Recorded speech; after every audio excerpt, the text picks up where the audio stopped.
Je suis pas un gars qui a une grosse mémoire, mais ce que je me souviens de mon hockey mineur, je me souviens Mag à la petite glace à Saint-Bruno, puis que mon père attachait mes patins, puis j'avais la chance que ce soit mon père qui soit la chance. Je sais pas si c'est une chance, mais que ce soit mon père l'entraîneur.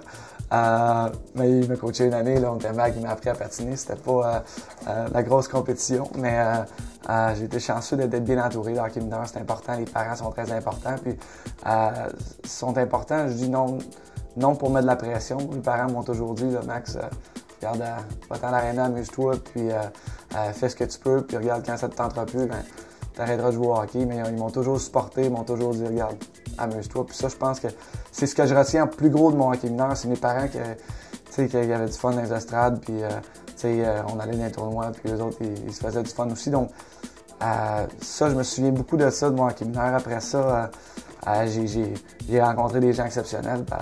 Toutes mes années au hockey mineur, là, je pense à mon meilleur ami qu'on a maintenant de fondation ensemble, qu'on a la même carrière dans la Ligue nationale. On jouait au hockey ensemble à Tombe 2A. Bruno Gervais, qui joue maintenant pour les Lightning de Tampa Bay, il a joué 6 ans pour les Islanders. Donc, tu rencontres des gens comme ça, puis tu as la chance de côtoyer le reste de sa vie. Ben, ça forme la jeunesse.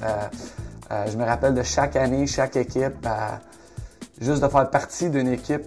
Je pense que c'est important pour la jeunesse, c'est important pour former le caractère d'un jeune. Puis ça, c'est sûr et certain que j'ai fait mon grand-père en jouant au hockey. J'ai jamais été le meilleur de mon équipe, mais j'ai toujours travaillé très fort, je me défonçais. Puis j'ai toujours eu du fun, que ce soit dans les pratiques, dans les games. Il y a des moments moins faciles, mais en gros, là, ce que je regarde de mon hockey mineur, tout a été positif.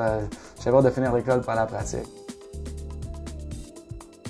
Pour moi, le hockey mineur demeurera l'école de la vie. Le hockey m'a tellement apporté, m'a façonné, a fait de moi l'homme, l'athlète que je suis devenu et l'homme que je suis devenu par la suite.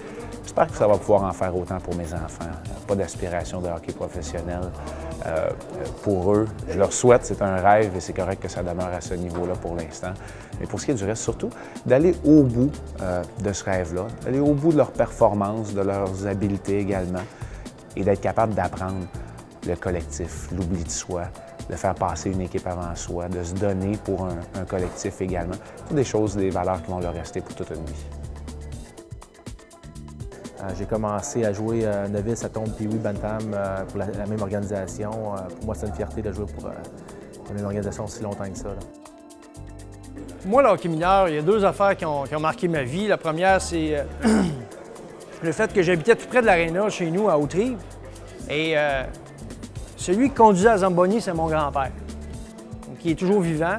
Alors, Léopold, c'est lui qui conduisait à Zamboni. Ça fait qu'il m'ouvrait l'aréna le matin, il m'ouvrait lumière, puis comme dans les annonces, j'étais tout seul sur la glace, puis je m'amusais avec des rondelles, tout ça. J'ai passé des belles journées à l'aréna à Haute-Rive, et j'ai eu une jeunesse remplie de bonheur parce que j'étais toujours avec mes chums, j'étais toujours en train de faire du sport. C'était le fun. Arrivé à l'aréna, je pense que c'était pour t'amuser, puis c'était compétitif, c'est certain, tout le monde veut gagner, mais pas de stress, t'étais avec tes amis, c'était juste vraiment le fun.